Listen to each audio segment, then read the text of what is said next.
Hello everyone, welcome to Exam Dost my dear friends. I am back again with very interesting video for all of you. यार देखो, जैसा आप जानते हो gate की website launch हुई थी। इसमें एक नए पेपर के बारे में बताया गया था, data science and artificial intelligence. तो काफी सारे बच्चे मुझसे इसके बारे में पूछ रहे थे कि सर ये पेपर कैसा होने वाला है, क्या होने वाला है, इसका स्कोप क्या होने वाला है। देखो यार, पहली बात तो जो हम बहुत अच्छे से जानते हैं कि डेटा साइंस और एआई इस समय पे बहुत बहुत बहुत ज्यादा ट्रेंडिंग फील्ड है, क्योंकि इतने सारे डेटा एनालिस्ट बन रहे हैं, इतने सारे डेटा साइंटिस्ट निकल रहे हैं। ये डेटा एनालिस्ट और डेटा साइंटिस्ट का काम क्या होता है यार? आज की डेट में देखो, अगर आप कोई भी कंपनी, कोई भी वेबसाइट, कोई भी प्रोसेस देखोगे, उसमें large amount of data generate होता है, लार्ज अमाउंट ऑफ डेटा। जैसे मान लो कि अगर मैं अपनी ही वेबसाइट उठा लूं, तो मेरी वेबसाइट पे कितने सारे यूजर रजिस्टर कर रहे हैं, कौन सा बच्चा क्या वीडियो देख रहा है, कितने घंटे पढ़ाई कर रहा है, इतना, मतलब ये समझ लो जिसकी कोई सीमा नहीं, इतना डेटा जनरेट होता है। इन सभी डेटा पे काम करके इसको एक मीनिंगफुल शेप देना, मीनिंगफुल कंटेंट देना या कॉन्टेक्स्ट देना मीनिंगफुल, वो डेटा साइंटिस्ट का काम होता है। और ये तो मैं एक बहुत छोटी सी कंपनी एग्जाम दोस्त के बारे में बात कर रहा हूं, जबकि ऐसी बहुत बड़ी बड़ी कंपनियां बेटा जो मिलियंस ऑफ एंट्रीज रखती हैं, जहां डेटा की कोई लिमिट नहीं होती। जैसे एज एन एग्जांपल आपको मैं बताऊं, जब मैं पिछली ऑर्गेनाइजेशन में काम कर रहा था, तो वहां बच्चों का सारा सेल्स डेटा, स्टडी का डेटा, कंटेंट का डेटा एक प्लेटफॉर्म पे मेंटेन किया जाता है जिसका नाम है टैबलू। टैबलू बहुत ही स्टैंडर्ड प्लेटफॉर्म है बेटा, और बहुत सारी कंपनी यूज करती हैं, और इसका काम ही होता है ये लार्ज डेटा, जिसको हम बिग डेटा कहते हैं, उसको मैनेज करना। अब ये सारे सॉफ्टवेयर्स कौन बनाता है, कौन डिजाइन करता है, कौन इनको इंप्रूव करता है? Those are the data scientist. और आपने यार आजकल इतने सारे वीडियो अपने अराउंड देखे होंगे एआई के बारे में, उसको तो इंट्रोड्यूस करने की भी जरूरत नहीं है। आज की डेट में ह्यूमन एफर्ट को काफी हद तक मिनिमाइज कर दिया एआई ने, जिसके बारे में आपने सुना भी होगा, चैट जीपीटी, करेक्ट? तो एआई जो है बेटा हर डोमेन में आ रहा है। जैसे मैं खुद ये बताऊं आपको, मैं काफी इसके बारे में स्टडी करता रहता हूं। पावर पॉइंट को एआई सिंप्लीफाई कर रहा है, एक्सेल को सिंप्लीफाई कर रहा है, आपके डे टू डे वर्क को, इवन आपके ग्राफिक डिजाइनिंग को सिंप्लीफाई कर रहा है। मैं उन टॉपिक्स की बात कर रहा हूं जो मुझसे रिलेटेड है। ग्राफिक डिजाइनिंग को आपका एआई सिंप्लीफाई कर रहा है। तो यार इतनी सारी चीजों को डायरेक्टली सिंप्लीफाई कर दे रहा है एआई। तो यार देखो, इसका स्कोप तो बहुत है। जैसे एक बहुत फेमस कहावत चलती रहती है बेटा सोशल मीडिया पे, कि एआई जो है लोगों की जॉब नहीं खाने वाला है, लोगों की जॉब खाएगा वो इंसान जिसको एआई चलाने आता होगा। तो एआई बनाने से भी ज्यादा ना आज की डेट में ऐसे लोगों की काफी डिमांड है जो कि एआई के साथ तरीके से इंटरैक्ट कर सकते हैं, जिसको हम प्रॉम्प्ट बोलते हैं, कि सही प्रॉम्प्ट दे सकते हैं एआई को to extract the correct information. तो एआई का भी जमाना है, तो इसीलिए इन्होंने नया फील्ड इंट्रोड्यूस किया है, डीए। अब ये कौन कौन लोग दे सकते हैं? देखो, अभी तक सिलेबस तो आया नहीं है, इसके सिलेबस पे भी मैं बात करता हूं। अब कौन कौन लोग दे सकते हैं, देखो यहां पे ना टू पेपर कॉम्बिनेशन पे हम आते हैं। यहां देखो, इलेक्ट्रिकल वाले बच्चों को अलाउड है DA, EC, instrumentation of physics. EC को CS, DA electrical, instrumentation physics, यानी सीएस एक्स्ट्रा है। डीए देखो किस किस के साथ जा सकता है, CS, EC electrical, maths, mechanical, statistics and engineering sciences. यानी कि ये सारी वो ब्रांचेस हैं जो कि डीए में पेपर दे सकती हैं।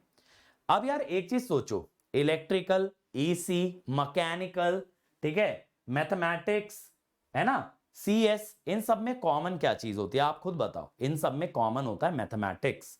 और आपको मैं जो सच्चाई बताऊं बेटा, डेटा साइंसेज और आर्टिफिशियल इंटेलिजेंस हमें देख के लगता है कि these are the fields that are related to computer science, लेकिन यहां पे ना कंप्यूटर साइंस वालों से भी ज्यादा ऐसे बंदों की रिक्वायरमेंट होती है which are very good at maths.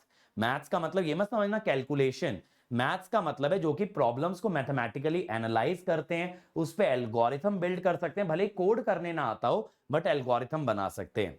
तो यानी यहां पे जो डोमिनेटिंग सिलेबस होने वाला है वो तो मैथमेटिकल होने वाला है। सेकंड चीज, इसमें कुछ कंपोनेंट सीएस का जरूर हो सकता है बेटा, यानी कहीं ना कहीं ऐसा जरूर हो सकता है कि सीएस वालों को एडवांटेज मिल जाए, ठीक है। जैसे हो सकता है थोड़ा सा ऑपरेटिंग सिस्टम डाल दें, हो सकता है थोड़ा कुछ प्रोग्रामिंग या डेटा स्ट्रक्चर या डेटाबेस मैनेजमेंट डाल दें, कुछ ना कुछ सेक्शन उसका आ सकता है। अब आप ये सोचो ना, इसी के अंदर जब डिजिटल में कंप्यूटर ऑर्गेनाइजेशन डाला जा सकता है, तो आप ये समझिएगा डीए में थोड़ा बहुत चाहे सही, चाहे 10-20 मार्क्स का सही आउट ऑफ 100, बट सीएस का कंट्रीब्यूशन जरूर देखने मिलेगा।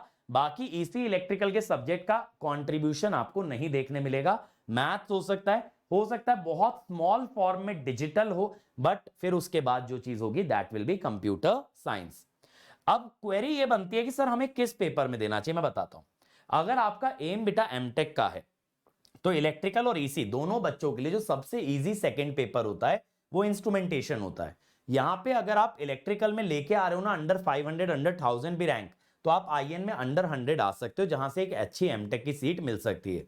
लेकिन आईएन का जो लिमिटेशन आएगा बेटा, आईएन की सीटें जो है ना वीएलएसआई में बहुत कम होंगी। इंस्ट्रूमेंटेशन कंट्रोल आपको मिल सकता है, इंस्ट्रूमेंटेशन ब्रांच से और आपके लिए कुछ फील्ड ओपन अप हो सकते हैं, जैसे कम्युनिकेशन में भी ओपन अप हो जाए, बट वीएलएसआई में सीटें कम होती हैं, ऐसा मत समझिएगा। इलेक्ट्रिकल और ईसी के बराबर प्रायोरिटी मिलेगी वीएलएसआई में। वीएलएसआई में सबसे ज्यादा प्रायोरिटी मिलती है ईसी को, फिर इलेक्ट्रिकल को, फिर इंस्ट्रूमेंटेशन को। ठीक है, तो सबसे इजी वे है एमटेक में घुसने का इंस्ट्रूमेंटेशन।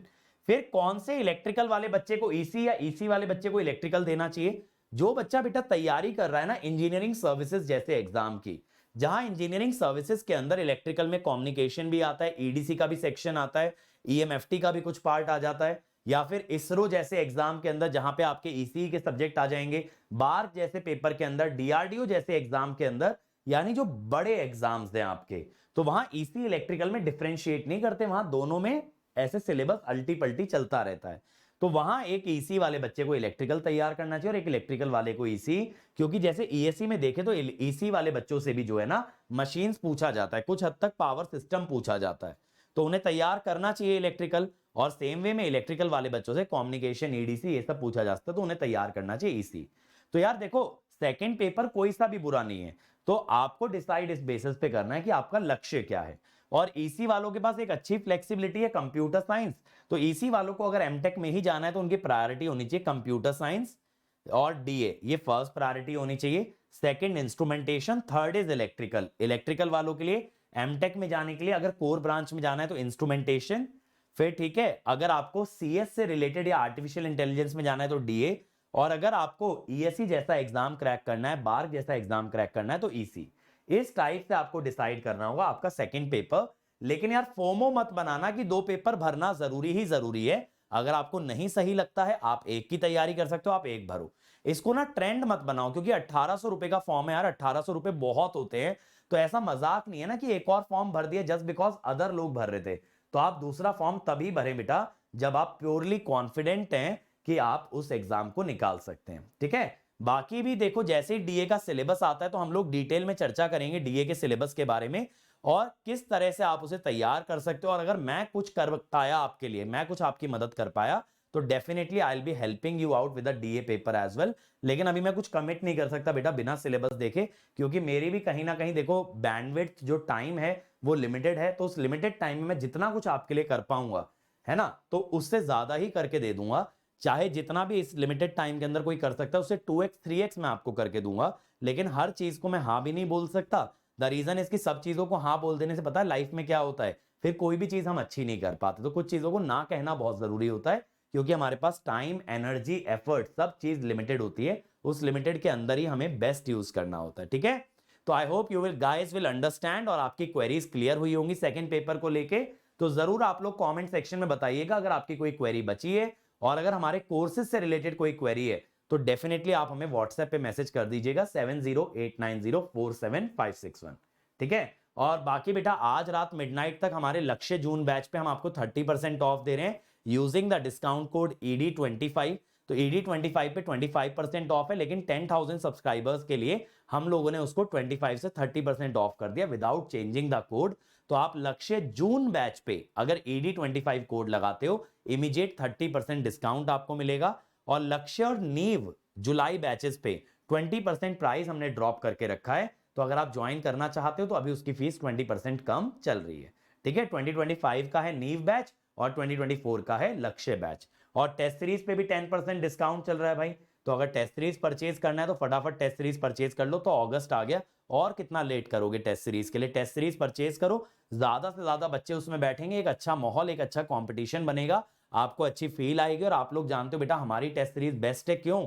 क्योंकि वो एग्जैक्ट गेट का इंटरफेस रेप्लिकेट कर रही है। तो आपको वही फील आएगा जो आप एग्जाम के अंदर फील करने वाले हो। ठीक है, तो that's it from my side, signing off, all the best to all of you, thank you.